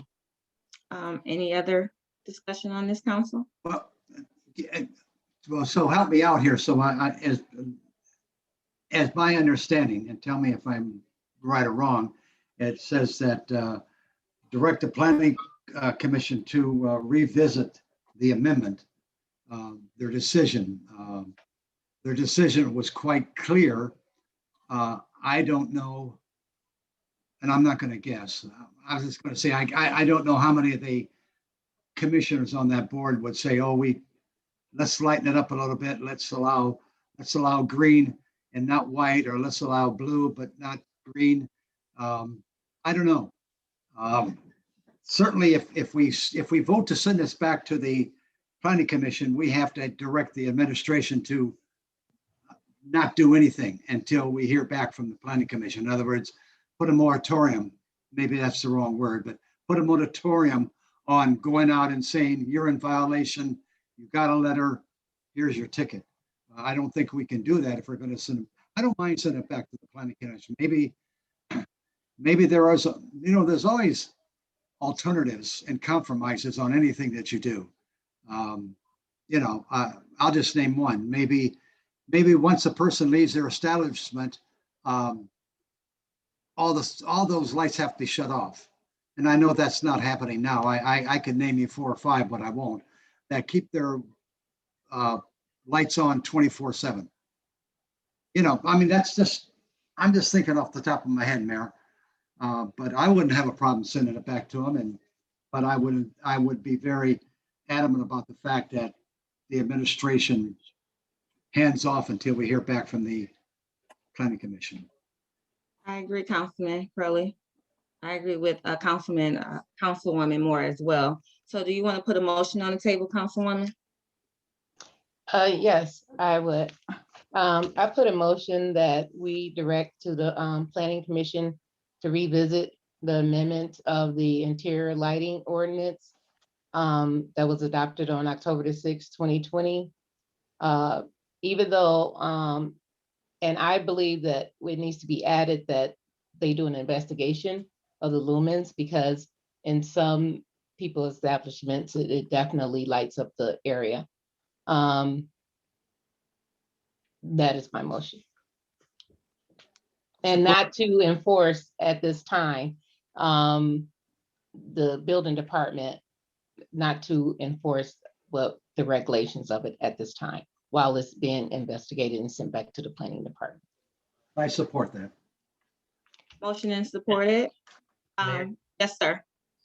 Ask one quick question of Ms. Doom about the letter that's in the packet. I wasn't at this DDA meeting because it was in person during COVID. But it says some business owners expended a great deal of money into the installation of the lights, and removal's not simple, and then some rely on it as a safety feature. I guess I just wanted to ask about those, because I guess the first one about the lights, like what businesses, and then I just could not find anything about safety. I just feel like if we're relying on rope lighting for safety, I think that's just not a good strategy anyway. But I didn't know if you, since I wasn't there for the conversation, if you could detail that at all. Certainly, there is a business on Kelly Road that has the rope lighting up, and it says it helps them to illuminate their parking lot when they go. So if they use it during the day to draw attention, and when they close at night, they close it down. So they've got a timer on it. It shuts off. It's not on. They don't feel it's offensive or annoying to the eyes. And so they've come forward, as have some other business owners, and have expressed concern because, first of all, it does bring attention to their business. They are trying to, not be obnoxious in any way with blinking very bright, crazy lights or anything like that. But they also feel that it's an extra safety help to them to have the lights around their building that do provide some light in the parking lots. Not a lot, but it does where the parking spots are up next to the building. So the DDA is of the opinion that it might be, rather than a blanket no lighting whatsoever, maybe take a look at timing, when they should come on, when they should go off. The lumens, I'm not certain if we really can get a handle on that, but we look into it. I'm not that familiar with it. But yeah, it's the DDA has heard from others, and I can have Ms. Holman step in at this point and share what other businesses she's heard from. So Kim, if you could please. Hi. I can't see you guys. Can you hear me? Yes. Good evening. I'm having a little problem with my settings. We see yes. you. Okay. Sorry about that. Out with the dogs in the snow. Yes, we have heard from the DDA board members about, an outright ban, as opposed to having some sort of restrictions or requirements based on the brightness, the lumens, the number of lumens. I'm not that technical, sorry. Whether the colors, the flashing. I personally saw a news article this morning on on TV where there was a business that had, rope lighting on 2 windows and the third one was flashing. It was very distracting. But the thing would also be to see if the building official could check into best practices in local communities and other places, and see what is being allowed and what is not being allowed. But the DDA board members were not happy with the outright ban. Madam Mayor, good evening, and council members, if I may just very quickly add to Ms. Holman's information. As you'll also see in your package, in October, I prepared a letter and we did a mass mailing to all of the business owners in our community. It included that letter with an attachment of the ordinance, and I can tell you I received many, many calls. And they went from one end of the spectrum to another. I had a lot of business owners that once I explained to them the ordinance and the process, they were happy to voluntarily comply.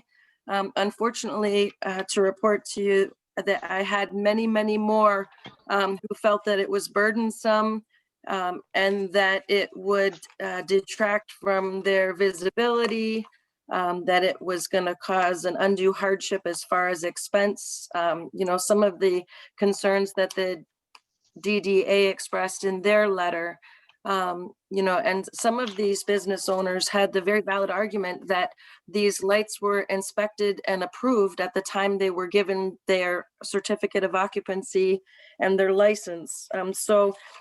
This has come because I was looking for direction. As you'll see in the letter from October, in addition to the 90 days for the ordinance to take effect, we also included time for the holidays because it does exclude any type of holiday lighting.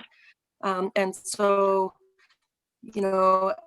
we got into January and saw very clearly that although many did voluntarily comply, many others had not.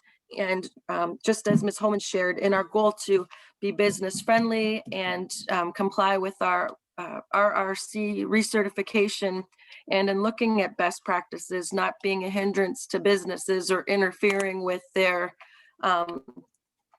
ideas to attract businesses or promote their business itself, I was looking, and just again, as Ms. Holman touched on, for a little bit more specific, as Councilwoman Moore said, whether it be the number of lumens, the brightness, restricting specific colors or flashing, that would help us as a department deal with enforcement. And, you know, with it excluding holiday lighting, and again, the expense, our hope is, you know, and as I shared with the business owners in our phone conversations, not to have to issue violations or proceed with enforcement, to work with our business owners. And so thank you, Madam Mayor and Council, for letting me just share that bit with you this evening. Thank you. Madam Thank Mayor. you. Oh. Yes, ma'am, Okay. Councilwoman. Thank you, because I do have a couple of concerns. Like, first of all, I think we originally passed this, I think Ms. Hardcastle just said in October. So the letters were sent out shortly after that. So my first concern is, first of all, the businesses that did comply and they threw out this rope lighting, for to go back and change it, I think it's totally unfair to them. I don't know why this is being brought to us now and why this wasn't brought to us before those letters were sent out. Like, that's a huge concern to me. I don't think it's fair that businesses that did comply now could have kept it up, and they're going to be out the money that they had for this rope lighting. Like, why are we waiting like this long to, you know, move forward with something like this? Anybody else have a comment on what Councilwoman Lucido said? Just how many businesses, I guess, Ms. Hardcastle, you're saying businesses responded, how many had concerns? Oh, Councilman Michael, many. I would have to go back and look through my phone log, but if I had to put just an offhand number, more than 50 calls I took about the letter and feedback and discussion. But it was a mass mailing we sent to all of the business owners that we had in record. So it was a large mailing. I apologize, I don't have the number offhand. But, you know, there were quite a few calls, and I'm sorry, Councilwoman Lucido.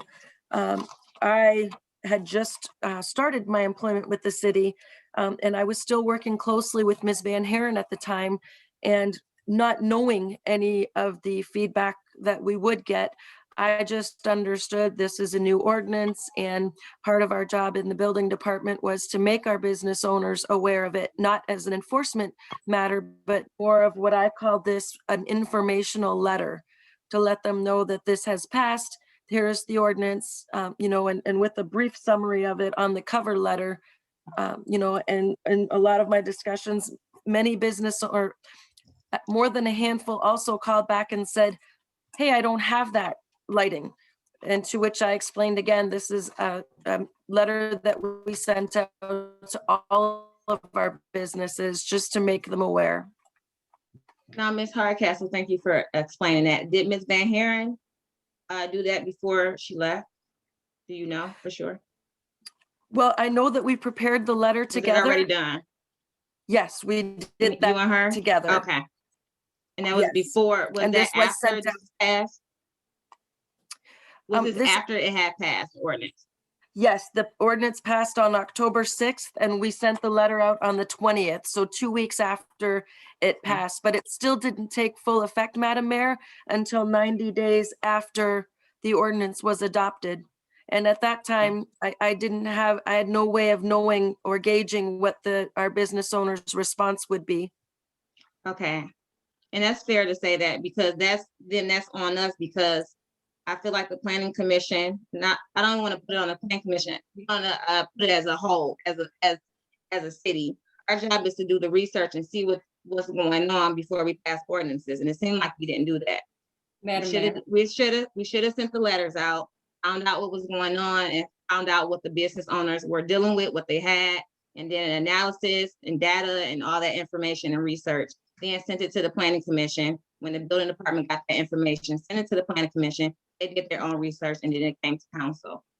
Councilwoman Lucia. The planning commission did hold a public hearing on, you know, about this ordinance. So there was an opportunity for business owners to come out, express their concerns to the planning commission prior to them passing, you know, writing the ordinance.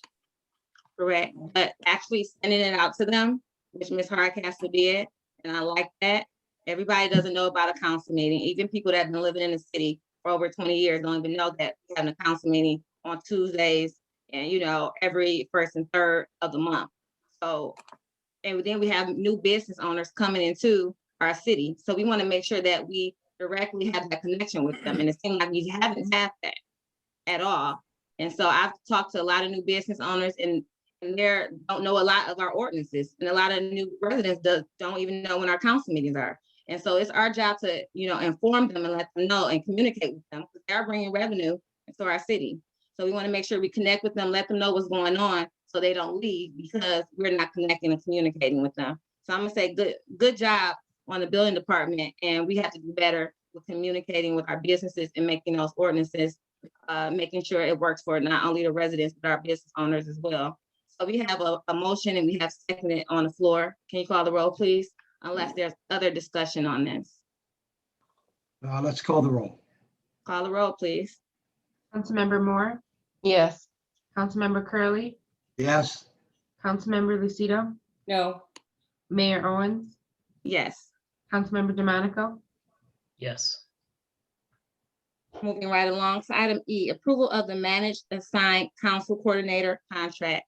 If we don't have any discussion, let's move right along. Madam Mayor, would you like me to explain this? If council needs you to, I know you talked about this before, but if you want to do a brief summary, please do. Okay, update for the people listening in. Thank you. So the MIDC is the Michigan Indigent Defense Commission. They are responsible for setting standards for court-appointed attorneys. The current standard is standard 5 that is just now starting. And it takes away the court appointments from the court and moves it over to the funding unit, which is the city. So to be able to handle the appointment of attorneys, do all the tracking, scheduling, reporting, the grant money from the MIDC has included 650 hours at $100 an hour in our annual budget, and that is for us to go out and hire someone to do the managed assigned counsel. We put a bid out on, I want to say My Deal, I know it's wrong, whatever that one is that we use. We had five people or entities respond.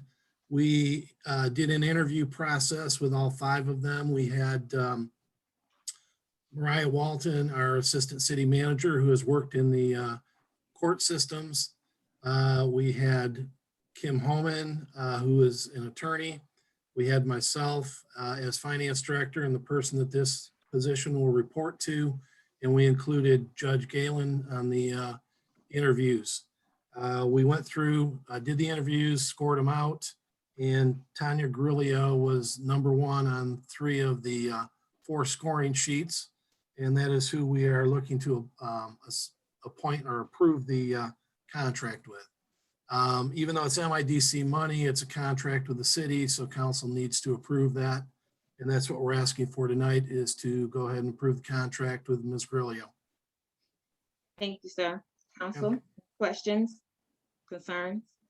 Nope. Madam Mayor, I'll motion to approve the contract for the Michigan Assigned Council Coordinator and authorize the city manager to execute all necessary documents related to the contract. A second. Motion is supported. Call the roll, please. Councilmember Lucido, Yes. Councilmember Moore, Yes. Councilmember Curley, Yes. Mayor Owens, Yes. Councilmember DeMonico. Thanks, Ms. Grillo, for joining the meeting. I see she's on, so, but yes.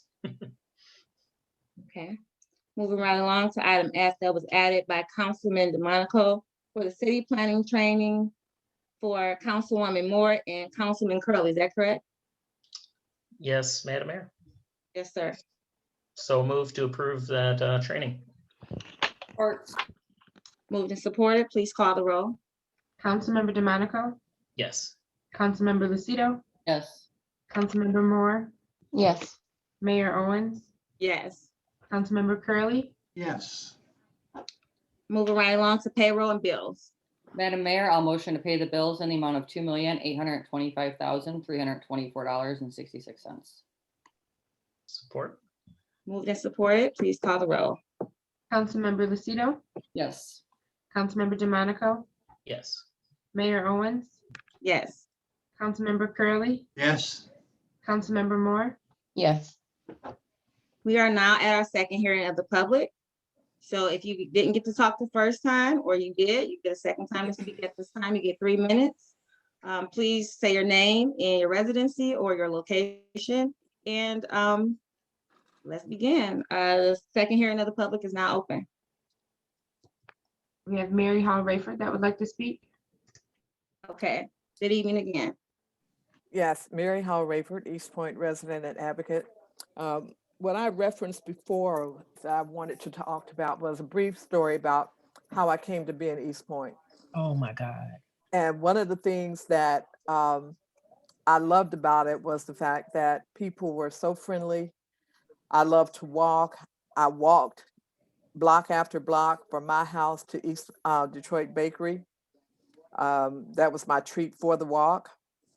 I've ridden bikes in the city, and I'm just a little concerned about the imagery that I hear about the city being racist, about residents being compared to domestic terrorists of an insurrection.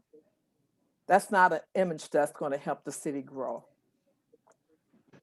And even though we may feel some things, we really need to watch the rhetoric if we want Eastpointe to continue being a family town where everyone is welcomed. And I think that's extremely important, not only to me, but in order for the school district to function well, we need to have people moving in with school-age children. They need to feel comfortable and welcomed here. And we need to just change the way we talk about the city, especially when other people are listening to the videos from city council or on television interviews. Thank you. Okay, thank you. Anyone else? Yes, this is Ms. Gladney. Can you hear me? Hi, good evening, Ms. Gladney. Hi. I would like to speak. Is that okay? I'm sorry I didn't hit the chat. I don't know where my little. No, you're fine. Just let, of course, you're Eastpointe resident, and, oh, there you go. Yeah, I'm sorry. Good evening, good to see you. Happy New Year. Whenever you're ready, let me know so I can start it. I don't want to start it just yet. So Okay, you're yes, ready. I'm ready now. Okay, yes, ma'am. One of my concerns is when Ms. Candace Miller was speaking, I know Cardi takes pretty good notes, and he heard, I need to know where is it starting at and where is it finishing at for the sewage. And the second thing, the bond, she mentioned something about bonds. Which bonds are the funds coming from? And will Eastpointe take majority of that? So as the taxpayers, will we be responsible for majority of that sewage that they're trying to do? And my second thing is, hold on one second, because I wrote some notes down here. Far as the lighting for the business, you had a very good point what you made, but I think we all want to keep the businesses that we do have that's already here. And so with that being said, yes, we can stand a little lighting. I think city council, as well as the mayor, I think on a night like this, I think y'all need to walk down Kelly Road and see how dark it is and what businesses are lit up or not lit up and to what extent. Sometimes you have to really get involved hands-on. So that will help you all make a decision on how to move forward with that. And the last thing, Ms. Rayford spoke about where is this imaging things are coming from that you're speaking of. Be specific when you're talking so me as a resident can understand what are you exactly saying pertaining to all of this. So please address the sewer scene because that's important as well as those bonds are. And would the taxpayers be paying majority of the funds back? She did mention I-94. I caught a part of it. So please answer that before you guys get off. I appreciate it. Thank you, ma'am. You're welcome. Anyone else, please? Linda Flans would like to speak next. Okay, good evening, Ms. Bland. Good evening. I just wanted to make a comment that I do not support any change to the rope lighting ordinance as it was passed. We have building codes that define what proper exterior lighting is. Rope lighting is intended to be decorative and light itself, not shine light on sidewalks and parking areas. The most poorly lit businesses in the city have no exterior lights and are using rope lighting in lieu of what our codes defined for exterior lighting. This is a slippery slope and not much different than allowing businesses to use tarps in lieu of proper roofing material. Additionally, the rope lighting, in my opinion, makes the city look cheap. We are not a cheap community. Thank you. Thank you, ma'am. Anyone else would like to speak at this time? I'm going to now, Mayor. I do not see any additional hands and there's nothing in the chat. Thank you, Ms. Walton. Thank you, everyone who has something to say tonight. We are going to move along to the mayor and council reports. The hearing of the public is now closed. We're going to start with Councilwoman Moore. Oh, thank you, Madam Mayor. I would like to say that I don't have much to say because I've been actually muting myself all night and taking my my video down because I've been coughing a lot. So what I would like to say is that everyone needs to stay safe out there. I did catch a bug of some type this last couple of weeks. I've been down really sick. I did get tested for COVID and they told me it wasn't COVID, but maybe pneumonia. But I've been really out of it. So I want everybody to wear their mask, stay social distancing, because it's real out here. So I just want everybody to be safe. And thank God I'm still doing good. That's it. Well, we'll be praying for you. I'm glad you're feeling better. Good. You don't look Yes. sick. You look amazing. So I'm glad you're doing better. Thank you, ma'am, for your service. And also we're going to Councilman Curley, please. Thank you, Madam Mayor. As we all know, this is Black History Month.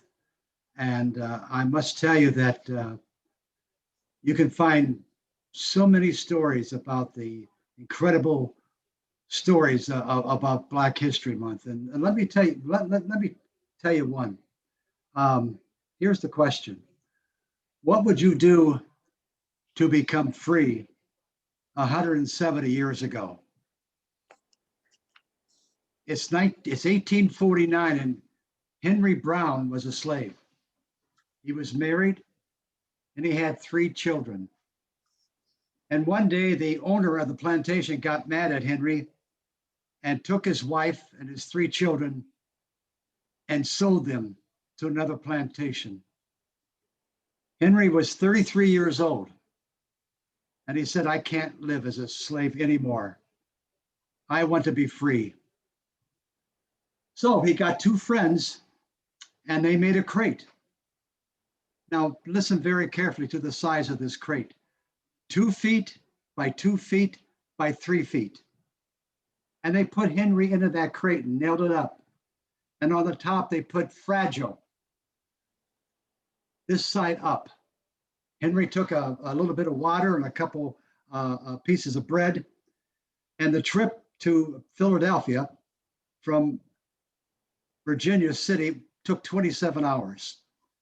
And while he was on a boat for 6 hours, they turned the crate upside down. So Henry went for 6 hours upside down. Can you imagine that? So he finally got to Philadelphia and they opened up the crate. There he was. He was a free man in Philadelphia after all those years. The question is, did he ever go back and find his wife? No, he did not. And what did he do when he got out? At 33 years old until he died at the age of 81 in 1897, he went all over the southeast part of the United States talking about slavery, how you should end slavery. Incredible story, isn't it? That he wanted freedom so badly that he squeezed himself into a 2 foot by 2 foot by 3 foot crate. And there's a million stories out there, folks. If you want to learn about what the Black history is really about, you need to find out. Go on Google and ask questions, and you'll find out, particularly the military. I could go on forever about the military. So that's the story, Madam Mayor. And I was excited just to tell you about one story about Henry. Oh, then they gave him a nickname. What was the nickname they gave him? Box, B-O-X, Henry Box, because he was in that box for 27 hours being shipped to Philadelphia. Amen, Henry. Thank you. Thank you for that information. Appreciate that. We're gonna go to Councilman DeMonico. Thanks, Mayor, and thanks, Councilman Curley, for that story. Very wonderful story. I wanted to, quickly address, Ms. Gladney, your questions. The project was going to be, what they proposed today is going to be small in terms of footprint. It was going to be the Oak and Beaconsfield intersection. They'll just need to like dig that intersection up, essentially, and put something underground there. So that's really just the whole footprint. It's going to utilize a sewer pipe that already exists. And then the bonds, I guess I don't know like exactly how they work, but the rates from our sewage authority are not going to go up according to what she said tonight. So essentially, we're not going to have a rate increase for it. We'll be able to pay for it with funds we already use. And then there was some different grants from like the state and the county they mentioned. So hopefully that answers. If not, email Commissioner Miller and she should be able to answer. And then Mary Hall Rayford, you mentioned the type of government. Yes, we are a council manager type of government. We're all part-time. And I bet a lot of people don't know that we get paid about $5,000 to $6,000 per year is what it comes out to each meeting. I don't know, I think I know a few residents have asked me to, meet at my, my office during the day, and I'm like, not at an office during the day for city council. It's part-time, obviously we all have different schedules on council. Some people can be there during the day or, in the evening or whatnot. But yeah, if you don't know out there, council, it's like a certain amount per meeting and a flat fee. I don't remember exactly off the top of my head, comes to $5,000 to $6,000, somewhere between like $5,000 and $6,000 a year is what we get paid to be on city council. I'm looking forward to the reconstruction of 9 Mile. Again, like I said, they're leaving the surveys open till February 22nd. So go on the city's website, and in the middle, you'll see that news column. There's a link there to fill that out.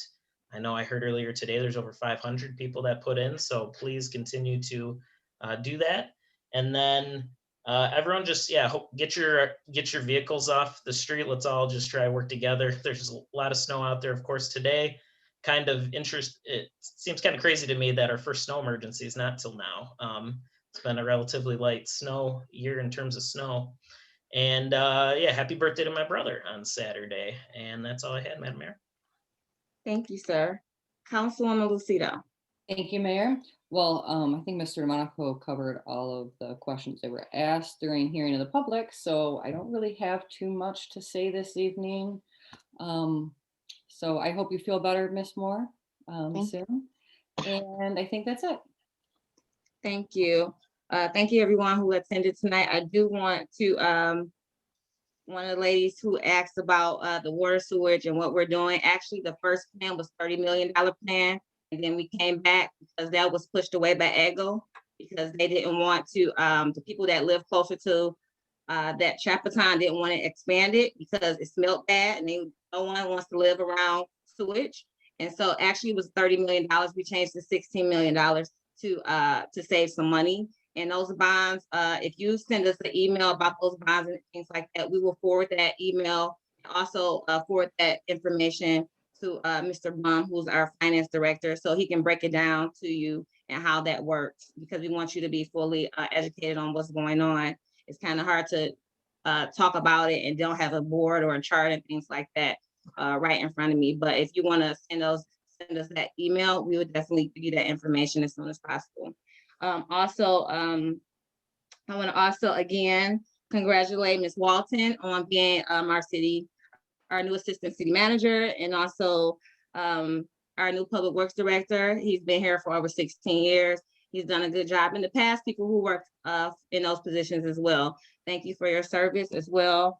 Also, it is Black History Month. I'm excited about that, always excited about being a part of Black History and knowing about it. So I want to challenge all of the council and also everyone who's listening in who is a resident here in Eastpointe.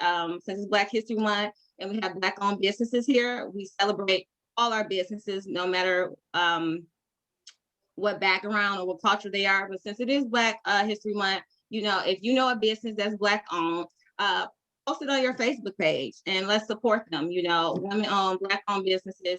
And just for the you know, the last couple of days of Black History Month, I have a couple Black-owned businesses that are in Eastpointe that need support, and we want to just make sure that we reach out to, you know, the Black-owned businesses in Eastpointe, as well as all of them. But again, since it's Black History Month, we want to, you know, pay homage to all the people that work so much and so hard and deal with so much for people that have, you know, African Americans that have businesses and have ownership, and support what they've been trying to do all these years. Moving right along too, I think it was a young lady that talked about, I think Mr. DeMonico talked a little bit about it, about being part-time. Our position in the charter says part-time, but as the mayor of Eastpointe, I work full-time for the city. If you know the things that I do for the city, I talk to organizations, I talk to foundations, I even deal with the schools. Even before I was a mayor, I was in the schools with alternative schools. I was mentoring young people. I started a 4-H in the school. I did so many things in this community. Worked with the police department, as well as started a neighborhood watch when the neighborhood watch stopped 20 years ago. So I've been a part of this community before I had a title. So saying that, being a mayor and being a council person, is on papers that says part-time. I do full-time work, whether I have an office, a title or not. So if you want to go back to what a mayor is, we have two different forms of mayors, which some people don't know.